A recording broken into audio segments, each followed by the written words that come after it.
तो विद्यार्थी मित्रों આપણે લાક્ષણિકતા સમજી ગયા, તારણો સમજી ગયા કે લાક્ષણિકતામાં આપણે જોયું કે રુથરફોર્ડે કેન્દ્ર પરમાણુનું કેન્દ્ર જે કેન્દ્ર હતું એને પરમાણુનું કેન્દ્ર ન્યુક્લિયસ નામ આપ્યું. ઇલેક્ટ્રોન કેન્દ્રની આસપાસ વર્તુળાકારે ગતિ કરે છે. એમણે એ પણ સૂચવ્યું કે પરમાણુના કદની સાપેક્ષે તેનું કેન્દ્ર ખૂબ જ નાનું હોય છે. આ એમની લાક્ષણિકતા હતી. એની વાત પછી કરીએ મર્યાદા. એમણે આટલું સરસ સમજાવ્યા પછી પણ એમની પણ કેટલીક મર્યાદાઓ હતી. એમની જે મર્યાદા હતી એ આપણે જોઈએ તો રુથરફોર્ડના પ્રયોગની મર્યાદા. રુથરફોર્ડના પ્રયોગની મર્યાદા.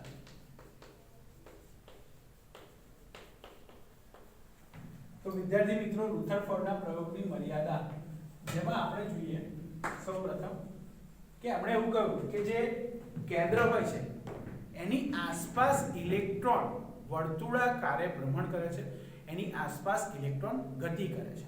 પણ એમણે સાથે સાથે એવું પણ કહ્યું કે વર્તુળાકાર પરિભ્રમણ કક્ષામાં વર્તુળાકાર પરિભ્રમણ કક્ષામાં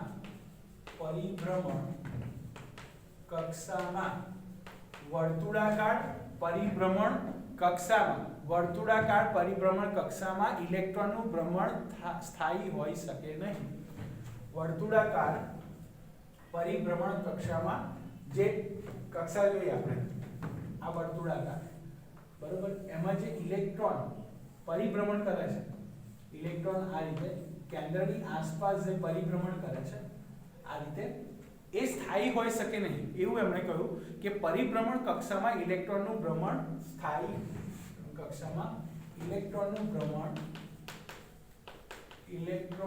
ભ્રમણ સ્થાયી હોઈ શકે નહીં.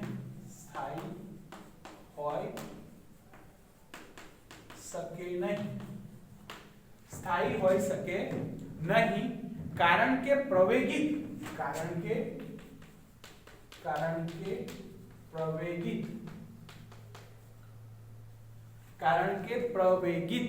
કણ હંમેશા વિકિરણ સ્વરૂપે ઊર્જા મુક્ત કરે છે.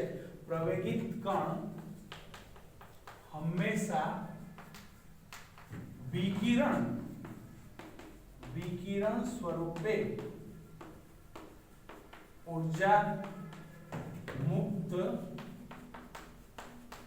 કરે છે. તો અહીંયા એમણે એવું કહ્યું કે જ્યારે ઇલેક્ટ્રોન વર્તુળા માર્ગ પર પ્રવેગિત યાની કે જ્યારે ગતિ કરે છે ત્યારે પ્રવેગના કારણે અહીંયાથી ઇલેક્ટ્રોન જે હોય છે એની ઊર્જા મુક્ત થાય છે. વિદ્યાર્થી મિત્રો સમજો કે જ્યારે ઇલેક્ટ્રોન ભ્રમણમાં હોય છે, ભ્રમણમાં એ પ્રવેગિત થાય ત્યારે ઇલેક્ટ્રોન ઊર્જા મુક્ત કરે છે અને ઊર્જા જે મુક્ત કરે છે વિકિરણ સ્વરૂપે હોય છે. કયા સ્વરૂપે હોય છે? વિકિરણ સ્વરૂપે. તો વર્તુળાકાર પરિભ્રમણ કક્ષામાં ઇલેક્ટ્રોનનું ભ્રમણ સ્થાયી હોઈ શકે નહીં. કેમ સ્થાયી ના હોય? કારણ કે પ્રવેગિત કણ હંમેશા વિકિરણ સ્વરૂપે, પ્રવેગિત કણ જે પ્રવેગમાં જે કણ હોય એ હંમેશા વિકિરણ સ્વરૂપે ઊર્જા મુક્ત કરે છે. એટલે જ્યારે પ્રવેગિત થાય ત્યારે એ અહીંયાથી ઊર્જા જે છે એ મુક્ત કરશે. આવું એમણે કહ્યું, જે એમની મર્યાદા હતી. સાથે સાથે એમણે એવું પણ કહ્યું કે આ પ્રમાણે ગતિ કરતો ઇલેક્ટ્રોન ઊર્જા ગુમાવે છે. આ રીતે ગતિ કરતો ઇલેક્ટ્રોન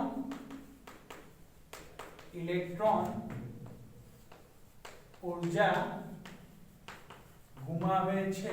એટલે એવું કહે છે કે જ્યારે ગતિમાં હોય ઇલેક્ટ્રોન ત્યારે પ્રવેગિત ગતિના કારણે ઇલેક્ટ્રોનનું ભ્રમણ સ્થાયી ના હોઈ શકે. કારણ કે પ્રવેગિત કણ હંમેશા, જે કણ ગતિમાં હોય એ હંમેશા ઊર્જા મુક્ત કરે છે અને ઊર્જા મુક્ત કરે છે જે વિકિરણ સ્વરૂપે હોય છે એ ગતિ કરતો ઇલેક્ટ્રોન ઊર્જા ગુમાવે છે. આ જેટલા પણ ઇલેક્ટ્રોન ગતિ કરાયા છે દરેક ઇલેક્ટ્રોન ઊર્જા ગુમાવે છે એવું રુથરફોર્ડે સમજાવ્યું. અને અથડામણ અનુભવે છે. ઇલેક્ટ્રોન અહીંયા ઊર્જા ઓછી થાય અને ઊર્જા ઓછી થાય એટલે એ સ્થાયી રહી શકે નહીં. તો અહીંયા આપણે એવું કહ્યું અને અંતે કેન્દ્ર સાથે અથડામણ અનુભવે છે અને અંતે કેન્દ્ર સાથે અથડામણ અનુભવે છે. અનુભવે છે। તો વિદ્યાર્થી મિત્રો એમણે એવું કહ્યું કે માનો કે આ કેન્દ્ર છે, કેન્દ્ર અહીંયાથી ઇલેક્ટ્રોન ગતિ કરવાનું ચાલુ કરે છે, અહીંયા ધીરે ધીરે ગતિ કરશે, ગતિ કરતા કરતા એની ઊર્જા એ ગુમાવે છે ને ઊર્જા ગુમાવીને સમગ્ર ઇલેક્ટ્રોન આ કેન્દ્રની અંદર અથડાય છે।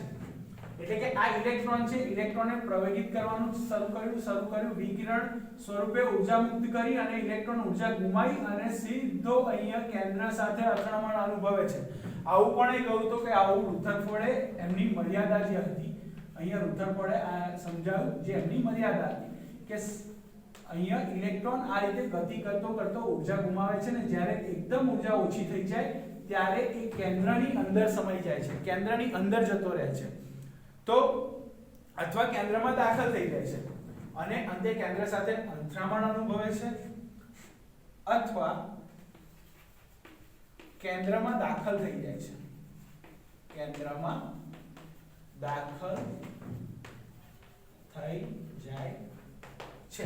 તો વિદ્યાર્થી મિત્રો તમે સમજી શકો છો કે એમણે કહ્યું કે ઇલેક્ટ્રોન ઊર્જા ગુમાવે છે, ઊર્જા ગુમાવે છે જ્યારે ઊર્જા ઓછી થઈ જાય છે ત્યારે અંતે તે કેન્દ્રની અંદર દાખલ થઈ જાય છે। જો આવું હોય તો પરમાણુ સ્થાયી હોય જ ના શકે, પણ તમને બધાને ખબર છે કે પરમાણુ સ્થાયી છે, પણ અહીંયા રુથરફોર્ડની જે મર્યાદા હતી એ એના જ કારણે હતી કે એમણે એવું સમજાવ્યું કે જ્યારે ઇલેક્ટ્રોન ગતિમાં હોય છે, ગતિ કરે છે ત્યારે વિકિરણ સ્વરૂપે ઊર્જા મુક્ત કરે છે અને ઊર્જા મુક્ત કરતો ધીમે ધીમે કેન્દ્રની અંદર દાખલ થઈ જાય છે।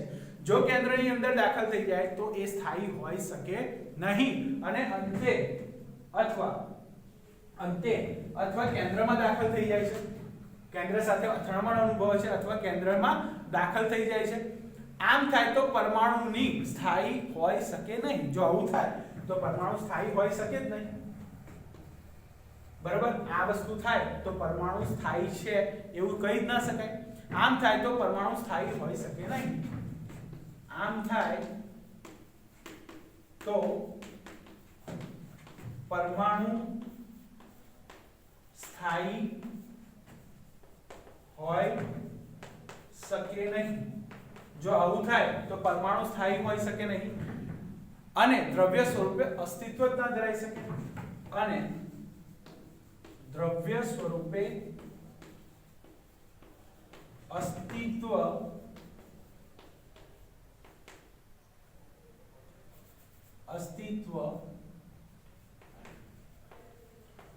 ધરાવી શકે નહીં।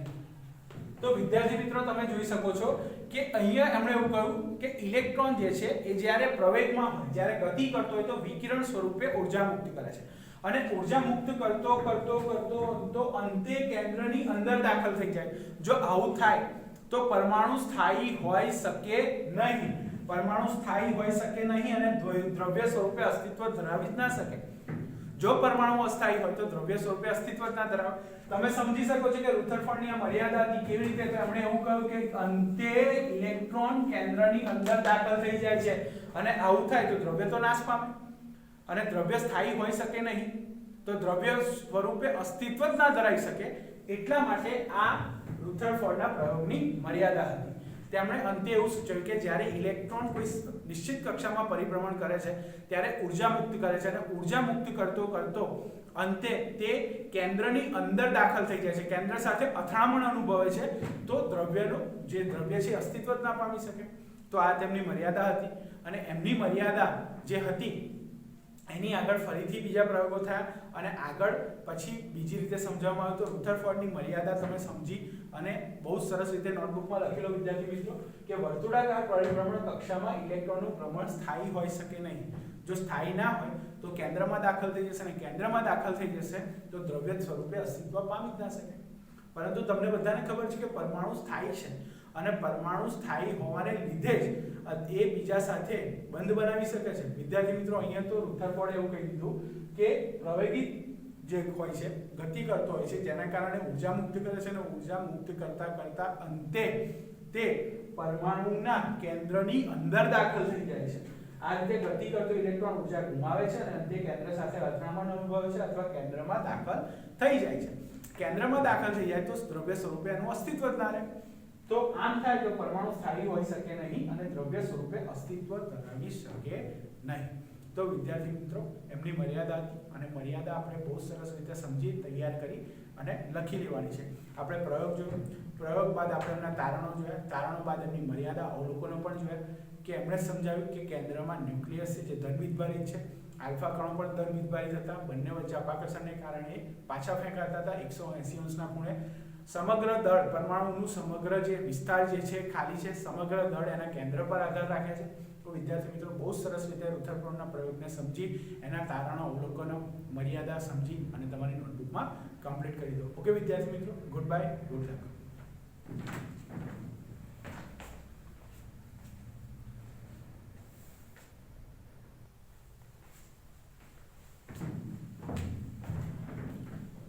તો આપણે રુથરફોર્ડના પ્રયોગની મર્યાદા જોઈ. હવે બોહરનો પરમાણ્વીય નમૂનો, એમના પછી બોહર આવ્યા અને બોહરનો પરમાણ્વીય નમૂનો બહુ સરસ રીતે સમજાયો.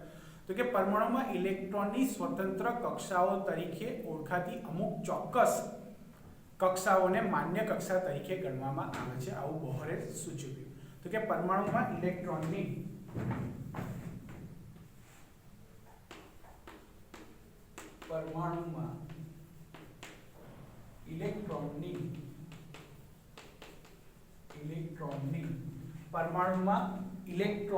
સ્વતંત્ર કક્ષાઓ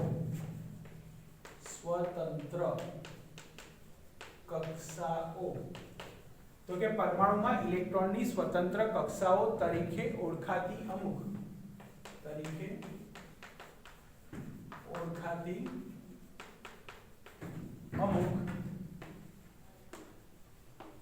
એમણે શું કહ્યું કે પરમાણુમાં ઇલેક્ટ્રોનની સ્વતંત્ર કક્ષાઓ હોય છે અને સ્વતંત્ર કક્ષાઓ ઓળખાતી અમુક ચોક્કસ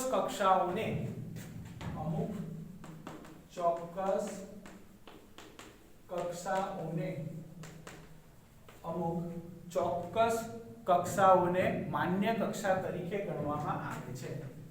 માન્ય કક્ષા તરીકે ગણવામાં આવે છે, આવું બોહરે કહ્યું. એમના પરમાણુના નમૂનાની વાત કરીએ તો કે પરમાણુમાં ઇલેક્ટ્રોનની સ્વતંત્ર કક્ષાઓ તરીકે ઓળખાતી અમુક ચોક્કસ કક્ષા હોય છે અને એને માન્ય કક્ષાઓ તરીકે ઓળખવામાં આવે છે. સ્વતંત્ર માન્ય કક્ષાઓમાં પરિભ્રમણ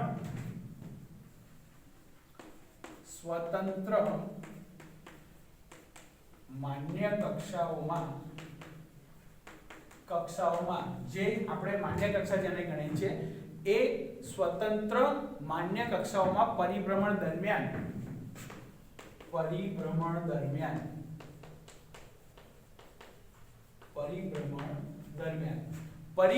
દરમિયાન વિકિરણ સ્વરૂપે ઊર્જા મુક્ત કરતા નથી.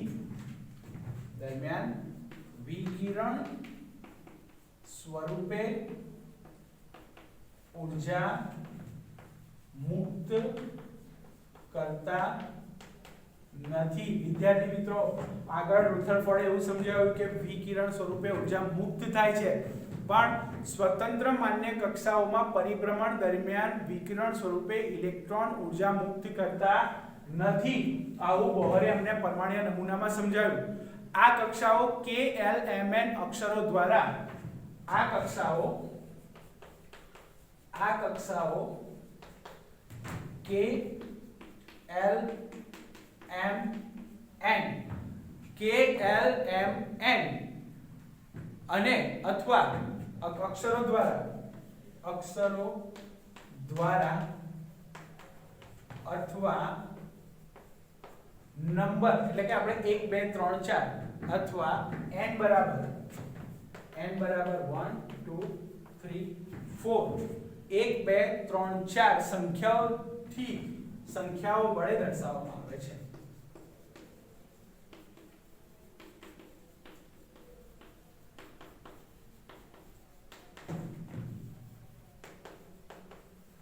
તો વિદ્યાર્થી મિત્રો, અહીંયા બોહરે એવું કહ્યું કે પરમાણુમાં ઇલેક્ટ્રોનની સ્વતંત્ર કક્ષાઓ તરીકે ઓળખાતી અમુક ચોક્કસ કક્ષાઓને, તો આપણે એ કક્ષાઓ દોરી અને સમજીશું.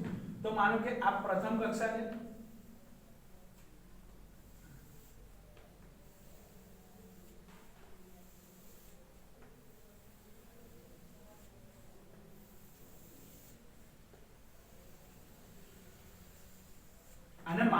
કક્ષાઓ તરીકે નામ આપવામાં આવ્યું। અહીંયા એમણે કહ્યું કે પરમાણુમાં ઇલેક્ટ્રોનની સ્વતંત્ર કક્ષાઓ તરીકે ઓળખાતી અમુક ચોક્કસ કક્ષાઓને માન્ય કક્ષા, આ બધી માન્ય કક્ષા તરીકે અહીંયા એમને ઓળખવામાં આવે છે। આવું એમણે પરમાણ્વીય નમૂનામાં જે બોહરનો પરમાણ્વીય નમૂનો હતો એમાં એમણે સમજાવ્યું અને એમણે એમાં સૂચવ્યું કે જે બોહરનો પરમાણ્વીય નમૂનો છે એમાં એમણે ચોક્કસ કક્ષાઓને માન્ય કક્ષાઓ નામ આપી અને સ્વતંત્ર માન્ય કક્ષાઓમાં પરિભ્રમણ દરમિયાન વિકિરણ સ્વરૂપે ઊર્જા મુક્ત થતી નથી। રુથરફોર્ડે આપણને એવું કહ્યું હતું કે વિકિરણ સ્વરૂપે ઊર્જા મુક્ત થાય છે અને ઊર્જા મુક્ત થવાને કારણે દ્રવ્ય સ્થાયી હોતો નથી। દ્રવ્ય જો પરમાણુ જે છે એની અંદર ઇલેક્ટ્રોન સતત ગતિ કરે અને ગતિ કરતી વખતે ઇલેક્ટ્રોન જે ઊર્જા મુક્ત કરે છે એ ઊર્જા મુક્ત કરતા કરતા અંતે કેન્દ્રની અંદર દાખલ થઈ જાય છે। આવું આપણને રુથરફોર્ડે કહ્યું હતું, પણ અહીંયા બોહરે સમજાવ્યું કે ઇલેક્ટ્રોન અહીંયા ઊર્જા મુક્ત કરતા નથી।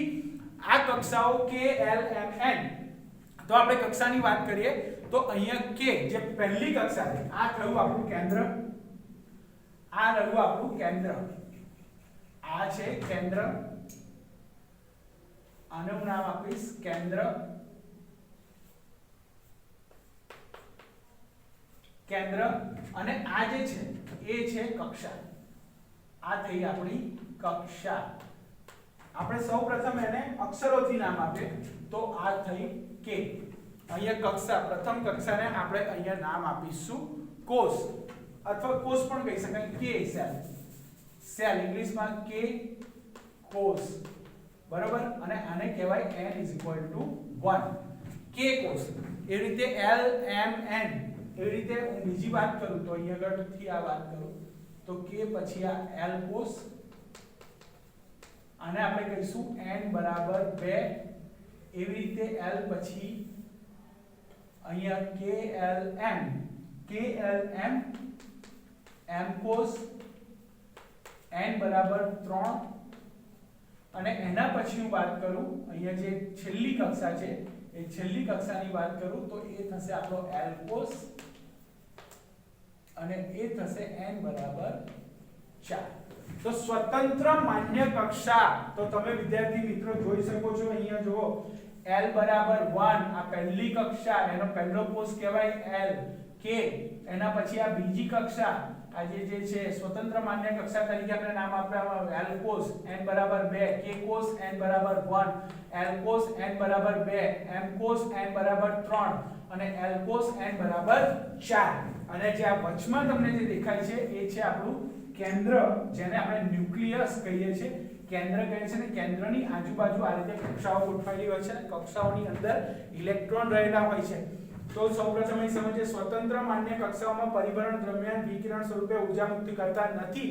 આ કક્ષાઓ K L M N અક્ષરો દ્વારા અથવા n = 1 2 3 4, જો K હશે કક્ષા તો n=1, L હશે તો n=2, M હશે તો n=3 અને L હશે તો n=4। તો સ્વતંત્ર કક્ષાઓમાં પરિભ્રમણ દરમિયાન વિકિરણ સ્વરૂપે ઊર્જા મુક્ત થતી નથી, આવું આપણને બોહરે સમજાવ્યું। આ કક્ષાઓ K L M N અક્ષરો દ્વારા અથવા n = 1 2 3 4 સંખ્યાઓ વડે દર્શાવવામાં આવે છે। તો અહીંયા K કોષની વાત કરીએ તો K કોષમાં આપણે કહીશું અહીંયા n=1, L કોષ માટે n=2, M કોષ માટે n=3 અને L કોષ માટે n=4, જે આપણે અક્ષરો અને સંખ્યા વડે આપણે એને દર્શાવી દીધું। તો આ રીતે સ્વતંત્ર માન્ય કક્ષાઓ હોય છે અને સ્વતંત્ર માન્ય કક્ષાઓ દ્વારા જ એમણે ઇલેક્ટ્રોન અહીંયા ઊર્જા મુક્ત કરતા નથી એવું એમણે સમજાવ્યું। બોહરે અહીંયા જે સમજાવ્યું એમાં પરમાણુમાં ઇલેક્ટ્રોન સ્વતંત્ર કક્ષાઓમાં હોય છે, જેને માન્ય કક્ષાઓ નામ આપવામાં આવ્યું। સ્વતંત્ર માન્ય કક્ષાઓમાં પરિભ્રમણ દરમિયાન વિકિરણ સ્વરૂપે ઊર્જા મુક્ત થતી નથી। આ કક્ષાઓ K L M N અક્ષરો દ્વારા અથવા n = 1 2 3 4 સંખ્યાઓ વડે દર્શાવવામાં આવે છે। તો અહીંયા બોહરે બહુ સરસ રીતે સમજાવ્યું વિદ્યાર્થી મિત્રો, બોહરનો પરમાણ્વીય નમૂનો, આ બોહરનો પરમાણ્વીય નમૂનો છે। અહીંયા તમે બહુ સરસ રીતે જોઈ શકો છો કે K કોષ છે એ n = 1 છે, L કોષ n = 2, M કોષ n = 3 અને L કોષ n = 4। તો એમણે સ્વતંત્ર કક્ષાઓને સ્વતંત્ર રીતે એક અક્ષરો અને એને શબ્દો દ્વારા અહીંયા દર્શાવવામાં આવે છે। તો વિદ્યાર્થી મિત્રો બહુ સરસ રીતે સમજીને આને લખી લો। ઓકે, ગુડ બાય, ગુડ લક।